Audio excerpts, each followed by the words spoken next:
Ethio Social Science YouTube channel, your study guide.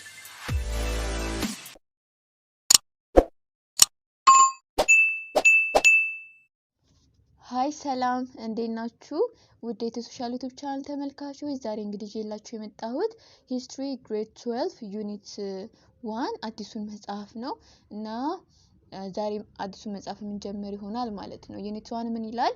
ዴቨሎፕመንት ኦፍ ካፒታሊዝም ኤንድ ናሽናሊዝም ፍሮም 1850 to 1914 የካፒታሊዝም እና የነጻነት ትግል መጀመር ወይም የናሽናሊዝም ማደግ ከ1815 እስከ 1914 ባለው ጊዜ ውስጥ ምን ይመስላል የሚለውን ስናይ ከዛ በፊት in this unit you are going to learn about the natures and main characteristics features of capitalism በዚህ ክፍል ውስጥ ስለ ካፒታሊዝም ምንነትና ዋና ዋና ባህሪያትን እናያለን። እንዲሁም you will also learn about the factors that lead to the industrial revolutions and its political and social economic results በተጨማሪም ስለ ኢንዱስትሪያል ሪቮሉሽን ስለ ኢንዱስትሪያል አብዮት መነሳት መጀመር ምክንያቶች እንዲነሳ ያደረጉት ክስተቶች ምክንያቶች እና የዚህ ይሄ ኢንዱስትሪያል ሪቮሉሽን በማህበራዊ ኢኮኖሚያዊና ፖለቲካል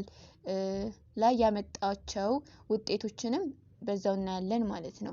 In this unit also examine factors contributing to the growth of the nationalisms in the 9th century እና በ19ኛው ክፍለ ዘመን የናሽናሊዝም እድገት እንዲጀመር ያደረጉትን አስተዋጽኦ ወይም ምክንያቶችም እናያለን። ናሽናሊዝም ወይም የነጻነት ትግል ወይም ብሔርተኝነት ወይም የሀገር ፍቅር እንዲነሱ ያደረጉት ምክንያቶች ማን ናቸው የሚለውንም እናያለን ማለት ነው። The unification of Italy and Germany as a major manifestation of the nationalism in the 9th century will be given enough coverage እና በ19ኛው ክፍለ ዘመን የጣሊያንና የጀርመን ዩኒፊኬሽን ወይም ውህደት እንደ አንድ መሆን እና እነዚህ ነገሮች የናሽናሊዝምን ወይም ብሔርተኝነትን ወይም የሀገር ፍቅር ወይም የነጻነት ትግል ዋና ዋና መገለጫዎች ናቸው። እነዚህ የጀርመን ዩኒፊኬሽን እና የኢጣሊ ዩኒፊኬሽን ማለት ነው እና እነዚህም በሀገር ፍቅር ምክንያት እንደተከሰቱ እናያለን። The unit also deals with imperialism as one of the main features of the second half of the 9th century እና በዚህ ዩኒት ላይ በተጨማሪ ስለ ኢምፔሪያሊዝም ወይም ግዛት ማስፋፋት ወይም አንድን ግዛት በቀኝ መግዛት የሚለውን ሐሳብ በ19ኛው ክፍለ ዘመን ሁለተኛው አጋማሽ ላይ እንዳንዱ መገለጫ ነበር ወይም መገለጫ ምንድነው ገጽታ ነበር ማለት ነው። በ19ኛው ክፍለ ዘመን ሁለተኛው አጋማሽ ላይ ማለት ነው። You will also learn the cause consequence of the American Civil Wars እንዲሁም የአሜሪካን የእርስ በርስ ጦርነት መንስኤ አካሄዱና ኮንሲኩዌንሱ ነው ያመጣውን መዘዞችንም በተጨማሪ እናያለን። Finally you will discuss the natures of the Eastern questions and the Balkan wars እና በመጨረሻም ስለ ዌስተርን ጥያቄ ስለ ምስራቁ ጥያቄዎችና ስለ ባልካን ጦርነትም የምንመለከት ይሆናል ማለት ነው። እና አሁን የምንመለከተው 1.1 ዴቨሎፕመንት ኦፍ ካፒታሊዝም የካፒታሊዝም እድገት ምን ይመስላል የሚለውን በዛሬ ትምህርት ላይ የምንማማር ይሆናል። ከዛ በፊት ሰብስክራይብ ላይክ ኮሜንት ማድረግ እንዳትረሱ። ወደ ትምህርታችን ስንገባ the natures and main features of capitalism የካፒታሊዝም ምንነት እና ዋና ዋና ባህሪያቶች ምን ይመስላሉ የሚለውን የምንመለከት ይሆናል ማለት ነው። እና ከዛ በፊት ብሬንስቶርሚንግ ኩዌሽን አለ። ምን ይላል? አንደኛው what were the main characteristics features of capitalism የካፒታሊዝም ዋና ባህሪያት ምንድናቸው ምን ነበሩ ይላል። ሁለተኛው ደግሞ what were the essence of the capitalist systems የካፒታሊስት ሲስተም ስርዓት ምን ነገሮች አሉት ወይም ምን ነገሮች ነበሩት ይላል። እና እነዚህን ሁለት ጥያቄዎች አሁን ከምንማማረው ትምህርት ላይ የምናገኘው ይሆናል ማለት ነው። As you learned in grade 10, capitalism grew in the womb of decaying feudalism እና 10ኛ ክፍል እንደተማራችሁት ካፒታሊዝም የመጣ ወይም ያደገው ፊውዳሊዝም ካበቃ በኋላ ነው። ፊውዳሊዝም ማለት የባላባትነት ስርዓት የከበርቴ ስርዓት ማለት ነው ፊውዳሊዝም እና እሱ ካበቃ በኋላ ነው ካፒታሊዝም የሚባለው ስርዓት የመጣው ማለት ነው። It has become the dominant economic systems in the western world since the breakups of feudalism እና ከፊውዳሊዝም ማብቃት ወይም መጥፋት በኋላ በምዕራቡ ዓለም ዋነኛ የኢኮኖሚ ሲስተም ካፒታሊዝም ሆነ ማለት ነው። Many historians agree that fully fledged capitalism emerged in the northwestern Europe, especially in Great Britain and the Netherlands, from the 6th century to 7th centuries. When mercantilism was established እና አብዛኞቹ የታሪክ ተመራማሪዎች እንደሚስማሙት ካፒታሊዝም የጀመረው በሰሜን ምዕራብ አውሮፓ ላይ ነው። በተለይ በታላቋ ግሬት ብሪቴን እና በኔዘርላንድ ውስጥ ነው የጀመረው ይላሉ እና ከ16ኛው እስከ 17ኛው ክፍለ ዘመን ባለው ጊዜ ውስጥ መርካንታይዝም ወይም የንግድ ሐሳብ ሲመሰረትም ነው ይሄ ካፒታሊዝም ሊጀመር የቻለው ይላሉ እና mercantilism is defined as the distributions of goods that are bought at a certain price and sold at a higher price in order to generate profit እና mercantilism ምን ማለት ነው ስንል አንድ ነጋዴ ትርፍን ለማግኘት ሲል አንድ ዕቃ በተወሰነ ዋጋ ይገዛና እሱን ዕቃ ደግሞ በከፍተኛ ዋጋ የገዛውን ዕቃ ይሸጣል ወይም ያከፋፍላል ማለት ነው። mercantilism ሐሳቡ እንደዛ ነው።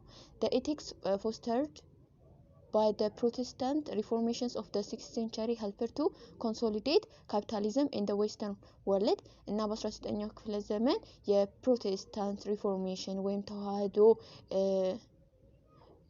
ምንድነው ያመጣው ስነ ምግባር ወይም ኤቲክስ ካፒታሊዝም በምዕራቡ ዓለም የበለጠ እንዲስፋፋ ረድቷል ማለት ነው። ይሄ በፕሮቴስታንት ሪፎርሜሽን ማለት ነው። Moreover, capitalism enjoyed the benefit of the rise of strong national states in Europe እና ከዛም በኋላ ካፒታሊዝም በአውሮፓ ጠንካራ ግዛቶች እንዲነሱ ወይም ብቅ እንዲሉ ያደረገ ነው ማለት ነው የካፒታሊዝም። Thus nation states succeeded in supporting the development of capitalism through regulations, uniform monetary systems, public investment, etc. and eventually made possible the shift from public to private initiative. እና ቅድም በአውሮፓ ጠንካራ ግዛቶች እንዲነሱ ወይም ብቅ እንዲሉ አድርጓል ካፒታሊዝም አላልንም እና እነዚህ ሴቶች የካፒታሊዝምን እድገት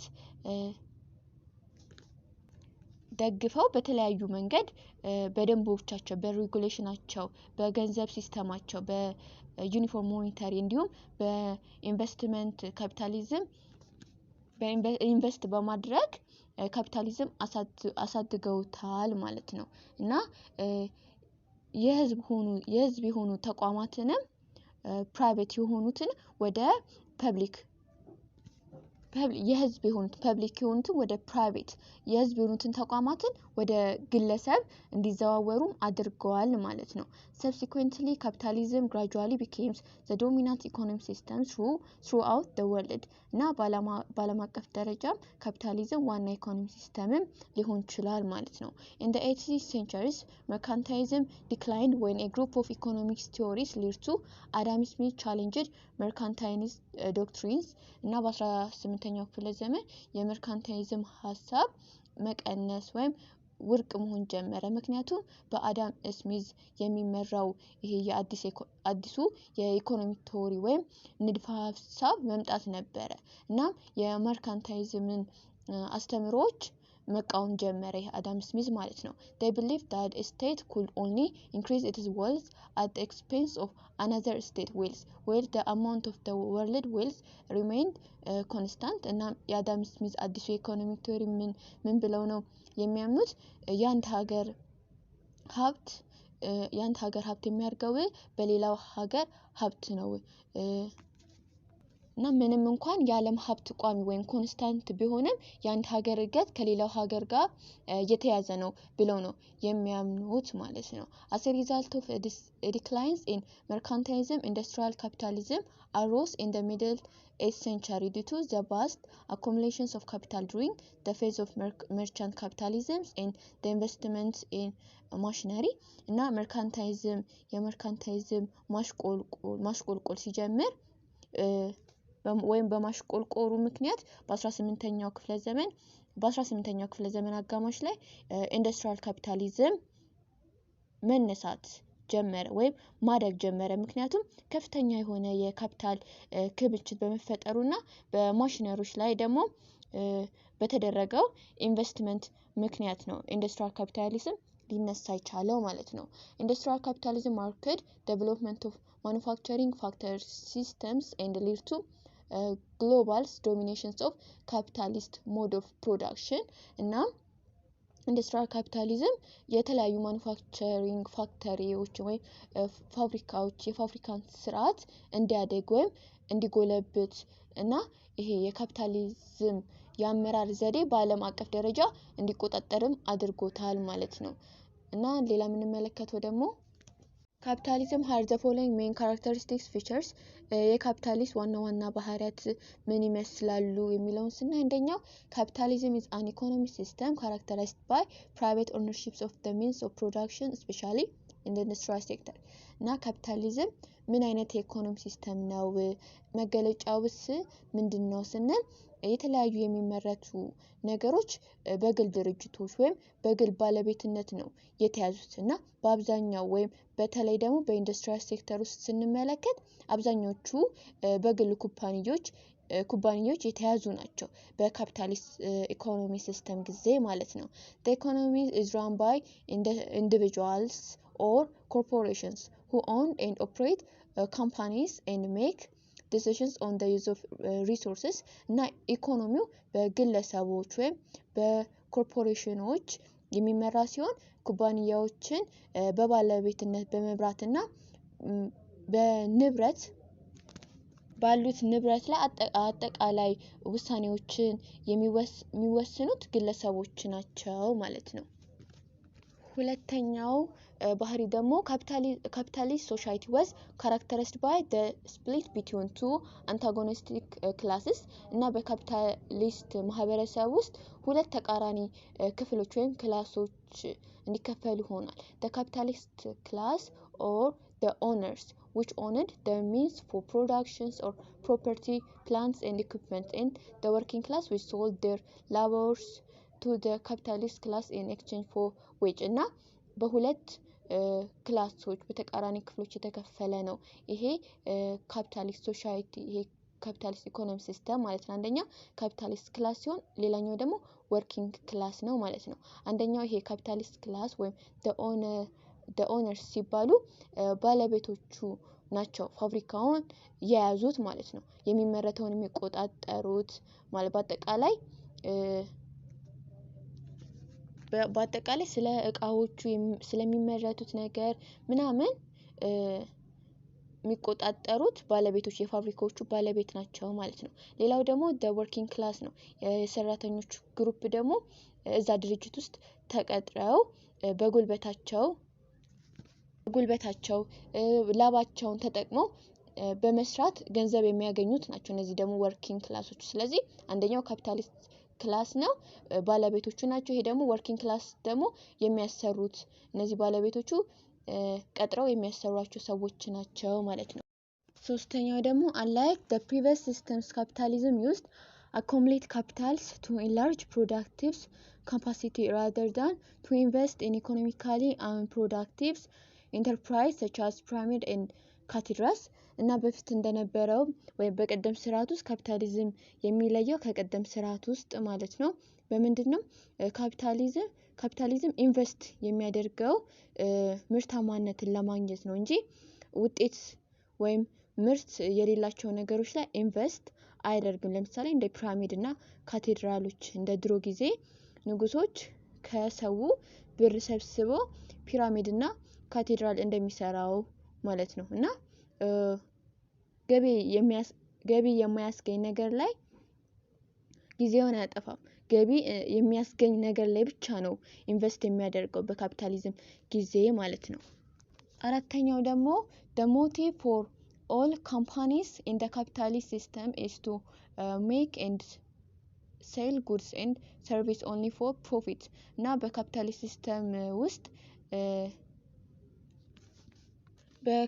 ሲስተም ውስጥ ያሉት የካምፓኒዎች ወይም ድርጅቶች ዋና ዓላማቸው የሚሸጡት እና የሚያመርቱት ነገር ትርፍ ያስገኝላቸዋል እና ትርፍ እንዲያስገኝላቸው ብቻ ነው። ዋና ዓላማቸው ምንድነው? ትርፍ ፕሮፊት ብቻ ነው ማለት ነው። አምስተኛው ደግሞ ምን ይላል?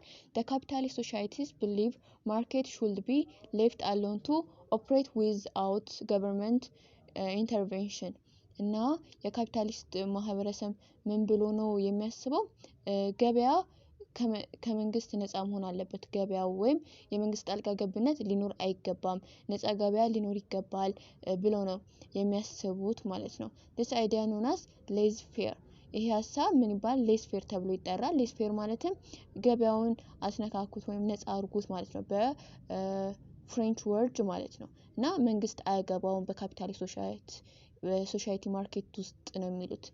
True capitalists believe that a free market will always create the right amount of supply to meet demand and all price will adjust accordingly እና ካፒታሊስት ምን ብለው ነው የሚያምኑት ወይም የሚያስቡት? ነፃ ገበያ ወይም ፍሪ ማርኬት የሰዎችን ፍላጎት ለማሟላት ሁሉ ጊዜ ትክክለኛውን የአቅርቦት መጠን ይፈጥራል። እናም ሁሉም ዋጋዎች በዚህ መሰረት ይስተካከላሉ ብለው ያምናሉ።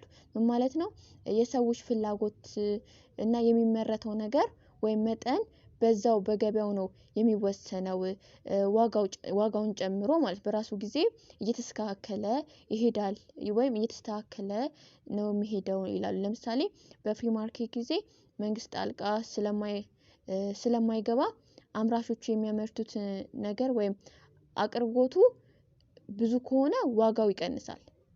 ብዙ አቅርቦት ካቀረቡ ዋጋው ይቀንሳል። ግን የተመረተው ነገር ወይም አቅርቦቱ ትንሽ ከሆነ በዛው ልክ ዋጋው ይጨምራል ማለት። ለምሳሌ የዘይት ዋጋ ዘይትን ብንመለከት አምራቾቹ ዘይትን በበቂ መልኩ ካመረቱ የዘይት ዋጋ እየቀነሰ ይመጣል ማለት ነው። ነገር ግን የዘይት አቅርቦት በጣም ትንሽዬ ከሆነ የሚሸጥበትም ዋጋ በዛው ላይ እየጨመረ ይመጣል ማለት ነው። ስለዚህ ማርኬቱ ነው ሁሉ ነገር ኮንትሮል የሚያደርገው ነው የሚሉት ይሄ በካፒታሊስት ሲስተም ጊዜ።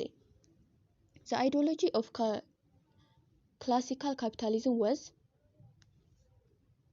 articulated by Adam Smith in his book entitled An Inquiry into the Natures and Cause of the Wealth of Nations እና ይሄ የካፒታሊዝም አስተሳሰብ ለመጀመሪያ ጊዜ ግልጽ አድርጎ የተገለጸው ወይም የተናገረው ማነው? አዳም ስሚዝ ነው። እና በ1776 በታተመው መጽሐፉ An Inquiry into the Natures and Cause of the Wealth of Nation በሚለው መጽሐፉ ላይ ግልጽ አድርጎ ስለ ካፒታሊዝም አይዲዮሎጂ ተናግሯል። እዛ መጽሐፍ ላይ he was a Scottish economics and moral philosophy who is considered to be one of the four fathers of capitalism እናም አዳም ስሚዝ ምንድነው የስኮቲሽ ኢኮኖሚስት እና የሞራል ፊሎሶፊ ወይም ፈላስፋ ነበር። እናም የካፒታሊዝም ግንባር ቀደም ሰው ነው ወይም የመጀመሪያው ሰው ነው ወይም የመጀመሪያው አባት ተደርጎ ይወሰዳል። አዳም ስሚዝ ማለት ነው። ስሚዝ recommended leaving economic decision to free pay of self-regulating market forces እና አዳም ስሚዝ የሚለው ምንድነው? የኢኮኖሚ ውሳኔዎችን ነፃ እናድርጋቸው እና ኢኮኖሚ ራሱን በራሱ የሚመራ እናድርገው እና እንደ ምርት ምን ያህል መመረት እና መሸጥ ወይም ሂሳቡ ምን መሆን አለበት የሚለው ነገር ራሱ ገበያው ይወስነው ማርኬቱ ይወስነው የሚል አስተሳሰብ ነው ያለው አዳም ስሚዝ ማለት ነው። ስሚዝ supported the idea that laissez-faire economics that would benefit its practitioners well also promoting society's general welfare እናም አዳም ስሚዝ የሌዝ ፌር ሐሳብን ይደግፋል እና ለማህበረሰቡ ደህንነትና ለኢኮኖሚው ወይም ለኢኮኖሚስቶቹ ባለሙያዎች የሚጠቅም ሐሳብ ነው ብሎ ያስባል ይሄ ሌዝ ፌር ማለት ነው on the other hand the growth of industrial capitalism in the 9th century created a vast new class of industrial workers whose generally miserable conditions inspired the revolutionary philosophy of Karl Marx እና በሌላ በኩል ደግሞ በ19ኛው ክፍለ ዘመን የኢንዱስትሪ ካፒታሊዝም እያደገ ሲሄድ ሰፊ አዲስ ክላስ እንዲፈጠር ሆነ ወይም እየተፈጠረ መጣ እና በተጨማሪ ደግሞ መራራ የሆነ ህይወትን የሚያሳልፉ ወርከሮች ወይም ወርከር ክላሶች እየተፈጠሩ ሄዱ እናም ይሄ ወደ አዲስ ፍልስፍና እንዲፈጠር ወይም እንዲመጣ አድርጎታል ማለት ነው እናም ይሄ የካርል ማርክስ አብዮታዊ ፍልስፍና እንዲነሳ ወይም እንዲፈጠር ሆኗል ማለት ነው as Marx suggests in the socialist systems where there was no private ownerships and all means of productions were collective or state owned central planning determined how much should be produced and how all resources were allocated እና ይሄ አዲሱ አይዲያ በካርል ማርክስ የመጣው ማለት ነው ምን ይላል የሶሻሊስት ሲስተምን ነው ይዞ የመጣው እና በዚህ ሲስተም ውስጥ የግል ባለቤትነት የሚባል ነገር የለም እና ሁሉም የሚመረቱ ነገሮች ወይም ምርቶች በመንግስት ወይም በሀገሪቱ ቁጥጥር ስር የሚሆን ነው እና ምን መመረት አለበት ስንት መሸጥ አለበት የሚለውን የሚወስነው ማን ነው መንግስት ነው ማለት ነው እና መንግስት መሃል ላይ ሆኖ ይቆጣጠራል የመንግስት አካል ይኖራል መሃል ላይ ማለት ነው ምን ያህል መመረት አለበት የሚለውን ይቆጣጠራል እና ያለልን ሀብቶች እንዴት ነው መጠቀም መመደብ አለበት ወይም ቦታውን መያዝ አለበት የሚለውን ማን ነው የሚቆጣጠረው መንግስት ነው የሚቆጣጠረው በሶሻሊስት ሲስተም ጊዜ ማለት በካፒታሊስት ሲስተም ጊዜ ምንድነው እያንዳንዱ ማህበረሰብ ወይም ኢንዲቪጁዋሊ ነው በግል ነው ማለት ነው therefore antithesis of capitalism is Marxian economics named after Karl Marx እና ስለዚህ ይሄ ካፒታሊዝም ተቃራኒ ምን ይባላል በካርል ማርክስ ስም የተሰየመው ማርክሲያንስ ኢኮኖሚክስ ይባላል ማለት ነው he believes that capitalism brings about class segregation between the capitalist class and working class እና ይሄ የካርል ማርክስ ምን ብሎ ያምናል ካፒታሊዝም ሲስተም ክላሶች እንዲከፋፈሉ መደቦች እንዲከፋፈሉ አድርጓል ወይም አምጥቷል በካፒታሊስት ክላስ እና ወርኪንግ ማማን ተብሎ ካፒታሊስት ክላስ እና ወርኪንግ ክላስ ተብሎ በሁለት እንዲከፈሉ ያደርጋል ይሄ ካፒታሊዝም ኢኮኖሚ ሲስተም ማለት ነው according to Karl Marx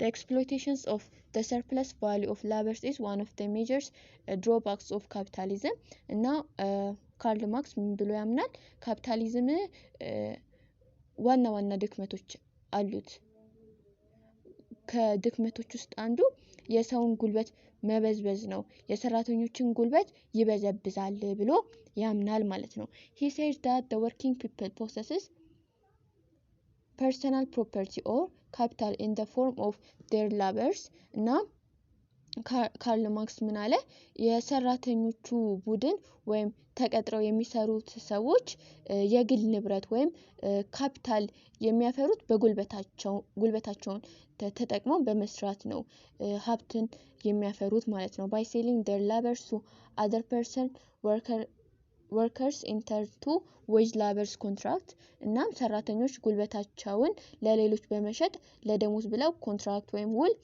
ተፈራርመው ይሰራሉ ማለት ነው the workers profit from their labor and may use the subsequent earning to buy necessities እና ሰራተኞቹ ጉልበታቸውን አውጥተው ሰርተው በሚያገኙት ገቢ ወይም ደሞዝ የሚያስፈልጋቸውን ነገሮችን በዛ ይገዛሉ ማለት ነው the employer however also earn a profit from the workers labor አሰሪው ግን በሰራተኛው ጉልበት ነው ትርፍ የሚያገኙት ማለት ነው ሰራተኞቹ በራሳቸው ጉልበት አውጥተው ነው ትርፍ የሚያገኙት ማለት ነው። ነገር ግን አሰሪዎቹ ደግሞ የሰራተኞችን ጉልበት ተጠቅመው ነው ትርፍ የሚያገኙት። Marx also agrees that capitalist economics will weaken in systematic crisis እና ማርክስ እንዳለው ይሄ ካፒታሊስት ኢኮኖሚ ቀውሶች ወይም አንዳንድ ችግሮች በሚያጋጥሙት ጊዜ ይሄ ካፒታሊስት ኢኮኖሚ ሲስተም አንዳንድ ቀውሶች ወይም ኢኮኖሚያዊ ችግር በሚያጋጥሙት ጊዜ በቀላሉ የሚዳከም አይነት የኢኮኖሚ ሲስተም ነው ብሎ ያምናል ማለት ነው። this crisis will cause social disturbance እና ይሄ ቀውስ ወይም ይሄ ችግር ማህበራዊ ቀውስ ወይም ረብሻም ሊያመጣ ይችላል። wealth will become more and more concentrated into the hand of even more privileged classes እና ሀብት በጣም እየተጠራቀመ ይሄዳል በካፒታሊስት ኢኮኖሚ ጊዜ ማለት ነው። እና በአንድ በኩል ብቻ ያጋደለ ይሆናል ይሄ ሀብቱ ማለት ነው በካፒታል ኢኮኖሚ ሲስተም ጊዜ። ማርክስ also predicted the inevitable overthrow of capitalism is a proletarians led class war እና በዚህ ምክንያት ሀብቱ በአንድ ወገን ብቻ መከማቸቱ በዚህ ምክንያት የማይቀር ጦርነት ይነሳል በካፒታሊዝምና በካፒታሊስትና በወርኪንግ ክላስ ወይም በላባደሮቹ ወይም በሰራተኞቹ በሁለቱ መካከል ጦርነት ሊፈጠር ይችላል ወይም ጦርነት እንዲነሳ ያደርጋል ይሄ ካፒታሊስት ኢኮኖሚ ሲስተም እና ሰራተኞቹ ይመራቸዋል በቃ እንዴ ከዛ ወደ ጦርነት ይገባሉ ብሎ ተንብዋል ይሄ ካርል ማርክስ ማለት ነው። እና የዛሬ ትምህርታችን በዚህ ተጠናቋል። ሰብስክራይብ፣ ላይክ፣ ኮሜንት ማድረግ እንዳትረሱ።